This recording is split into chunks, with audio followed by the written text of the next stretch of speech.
नमस्कार मैत्रिणींनो, स्वागत आहे आपलं सीताच्या स्वयंपाकमध्ये. तर मैत्रिणींनो, आज तुम्हाला दाखवणार आहे कांद्यावर तुम्ही बेसन पीठ ओतून तर पहा, बेसन पिठाचं मिश्रण. तर पहा बरं मी आता काय बनणार आहे याची रेसिपी. तर पुढे गेल्यावर तुम्हाला सांगतेच.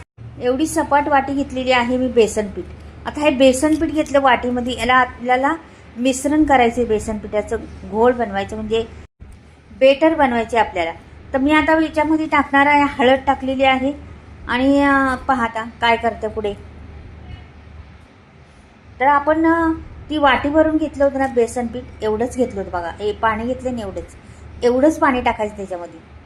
पहा बरं, एवढंच पाणी टाकते आणि त्याच्या गुठळ्या सोडून घेते. आता सर्व आपल्याला बेटर बनवायचं त्याचे, तेवढ्याच पाण्यात बनवायचं, बिलकुल पाणी वापरायचं नाही दुसरं. आणि मी आता तुम्हाला सांगते काय बनवणार आहे पुढे. तर मी बनवणार आहे बेसन पिठाची भुर्जी. तर पहा तुम्ही किती चविष्ट आहे. आपण अंड्याची भुर्जी बनवतो, पण बेसन पिठाची भुर्जी एकदा बनवून पहा. खरंच मी अंड्याची भुर्जी विसरून जासाल. ही बेसन पिठाचीच भुर्जी बनवणार आणि खाणार. एवढी घरात सर्वांना आवडेल. एकदा बनवून पहा, साध्या सोप्या पद्धतीत.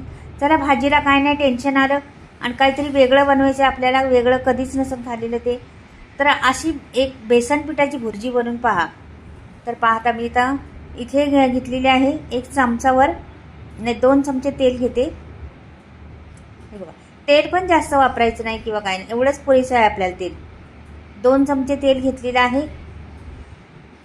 तर हे तेल छान तापू द्या आपल्याला, मग पुढची प्रोसेस करूया आपण. तापल्यावरच मोहरी टाकायची, जिरं टाकायची आपल्याला. तेल चांगलं तापलेलं आहे. आता टाकली मोहरी.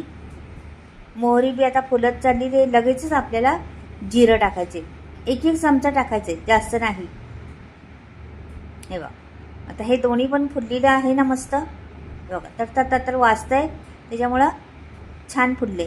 तर लगेच आपल्याला त्याच्यात कांदा ओतायचा आहे. कांदा मी 1 होता माझ्याकडं, तो घेतलेला आहे. पण जास्त जाड नाही, बारीक नाही चिरलेला, मीडियम साईजचा चिरलेला आहे कांदा. तर की त्याला मीडियम साईजचाच कांदा लागतो, म्हणून मीडियम साईजचाच कांदा चिरलेला आहे. भुर्जी बनवायची आपल्याला बेसन पिठाची. तर ह्याच्या प्रोसेस एकदम परफेक्ट आहे.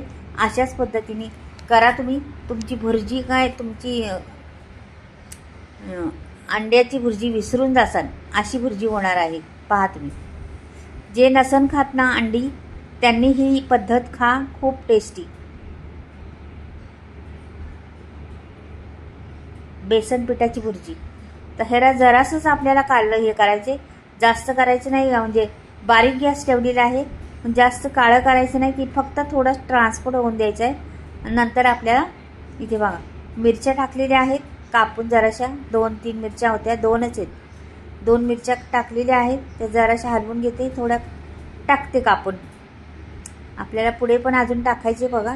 तर हे लसूण मी किसून घेतला होता, तर हा लसूण मी टाकते त्याच्यामध्ये. छान चव येईल मग त्या भुर्जीला.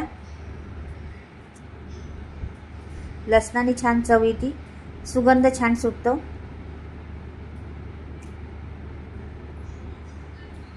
आता काय करायचंय, आपल्याला भरपूर सारी कोथिंबीर टाकायची.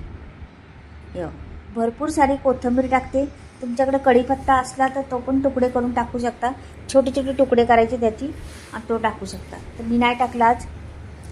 आणि मी टमाटर पण नाही घालणार याच्यामध्ये. मग तुम्हाला घालायची असते तर घालू शकता, मी नाही घालणार टमाटर. छान लागतं अशीच बिना टमाट्याची. तर अंड्याच्या ह्याच्यात कधी कधी कोण कोण घालतं टमाटर, तर आम्ही नाही घालत कधी जास्त. म्हणजे टमाटर घातल्याने काय होतं, भुर्जीला पाणी सुटतं, म्हणून टमाटर आम्ही नाही घालत कधी. तर चवीनुसार मीठ टाकले मी. आता ह्याच्यात मी टाकणार आहे मसाला. तर पहा तुम्ही आता मसाले कुठले वापरणार आहे. एकदम स्लो गॅस ठेवलेला आहे. थोडीशी हळद टाकलेली आहे, अजून थोडी टाकते, थोडी नकळत, पाव चमच्यापासून बी कमी. आणि अर्धा चमचा मी टाकलेला आहे धणे पावडर आणि अर्धा चमचा लाल तिखट. थोडं रंगासाठी आपण मिरच्या पण वापरलेल्या आहेत. मी काही जास्त करणार नाही एवढी कढई भरून वगैरे, थोडीच दाखवणार आहे तुम्हाला, म्हणून कमी सामग्री वापरलेली आहे सर्व. तर हे सर्व पसरायचं असं आणि ह्याच्यावर त्या बेसन पिठाचा घोळ बनवलेला आहे ना आपण, पहा आता दाखवते तुम्हाला, ओतून घेते तिकडून वाटीत आणि वाटीतच दाखवते तुम्हाला कशा पद्धतीने बेसन पिठाचा घोळ बनवलेला आहे तो लगेचच करायचे ना आपल्याला, म्हणून झटपट होणार आहे. ते बघा हा घोळ झालेला आहे आणि हा सगळा ओतून द्यायचा याच्यात. आता हे सर्व पिसरं सगळीकडे पसरून जाईल आपाप. आता ह्याच्यावर मी काय करणार आहे, लगेच ह्याच्यावर झाकण ठेवणार आहे. बारीक गॅस करायचं एकदम आणि झाकण ठेवून द्यायचं त्याच्यावर. बघा 1 मिनिटभर झाकण ठेवायचे, जास्त नाही. 1 मिनिटांनी परत दाखवते तुम्हाला. हे बघा 1 मिनिटात अशा झालेला आहे पहा. तर ह्याला पलटी करायचं, असं ह्याला पलटी करून उलटं पालटं करत राहायचं. फोडायचं ते आपण अंड्याची भुर्जी कशी फोडतो तसं फोडायचं. जी लोक अंडी खात नसतील त्यांच्यासाठी तर फार मस्त पर्याय आहे. अगदी तीच टेस्ट लागते, त्याच्याहून मी जास्त म्हटलं तरी चालेल.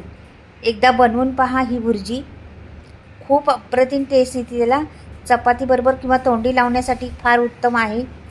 आणि तुम्ही असं प्लेटमध्ये घेऊन निस्ती खाली तरी छान लागते ती भुर्जी, एवढी चविष्ट लागते. तर तुम्ही बनवून पहा एकदा. बेसन पिठाची भुर्जी कशी बनवतात, कांद्यावर बेसन पीठ ओतून. आता ह्याला अजून थोडंसं आपल्याला मुरून द्यायचं आहे, म्हणजे शिजून द्यायचं थोडंसं. अजून मोकळं फडफडीत झालं पाहिजे एकदम. भुर्जी कशी होती मोकळे फडफडीत, तशी मोकळी फडफडीत झालं पाहिजे. अजून थोड्याशा गुटोड्या आहेत त्याच्यात. तर मी आता ह्याच्यावर परत एखादा मिनिटभर झाकण ठेवणार आहे. आपल्याला लागली तर नाही पाहिजे खाली, याची काळजी घ्यायची. स्लो गॅसवर करायचं, फास्ट नाही करायचं.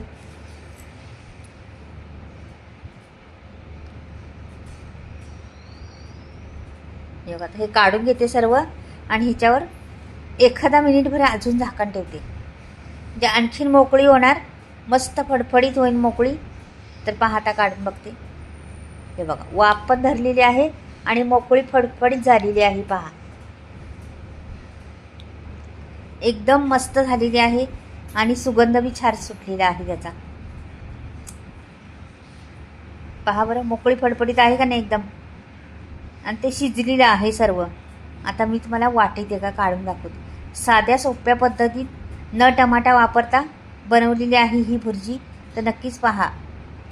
तेव्हा किती मोकळी आहे पहा, एकदम मोकळी फडफडीत, अगदी भुर्जीसारखी अंड्याच्या भुर्जी बनवतो ना त्याच पद्धतीची.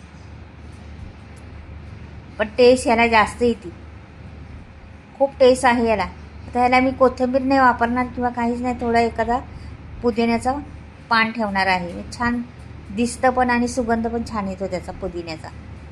वरून कोथिंबीर घालणार नाही किंवा काहीच नाही, भरपूर कोथिंबीर घातलेली आहे आपण आतमध्ये, त्याच्यामुळे आत्ता काय नाही करणार. तर पहा मी आता पुदिन्याचं पान ठेवले. पहा बरं कशी वाटली भुर्जी, नक्कीच कळवा मैत्रिणींना. आणि मी आता मसाल्याविषयी सांगते मैत्रिणींना. माझे मसाले आता नवीन बनवलेले आहेत आणि मी अशा पद्धतीने बनवते. पहा तुम्ही, गावाकडे बनवते, चुलीवर भाजून मसाले बनवते. आणि 18-20 मसाले मी गरम मसाले वापरलेले आहेत. वेगवेगळ्या प्रकारचे मसाले आहेत माझ्याकडं, सगळे बरं, हळदीपासून धने पावडरपासून सगळे पावडरी किंवा अनेक प्रकारचे मसाले आहेत. तुम्हाला घ्यायचे असल्या तर वरती स्क्रीनवर नंबर दिलेला आहे. तुम्ही फ्री डिलिव्हरी मसाला घरपोच भेटणार तुम्हाला. आणि कॉन्टॅक्ट करा मात्र. तुम्हाला कसं घ्यायचा, काय घ्यायचा, कसा पाठवणार ते सर्व तुम्हाला माहिती कळेल. मसाल्याची लिस्ट पण तुम्हाला भेटेल. तर नक्कीच पहा आणि घ्यायचं असलं तर घेऊ शकता. आणि हा मसाला मी डंकावर कुटलेला आहे, चुलीवर याच्यावर चक्कीत दळलेला नाही. आणि हे सर्व बरेचशा वस्तू आमच्या बिना केमिकलच्या आहेत, शेतातल्या शेणखता उगवलेल्या, ऑर्गॅनिक म्हणतात ना तशा. तर तुम्हाला मसाले घ्यायचे तर घ्या. पण माझी ही भुर्जी कशी झाली, बेसन पिठाची भुर्जी कशी वाटली तुम्हाला नक्कीच कळवा. आवडली तर लाईक करा आणि सबस्क्राईब करायला विसरू नका. बाय, परत भेटूया.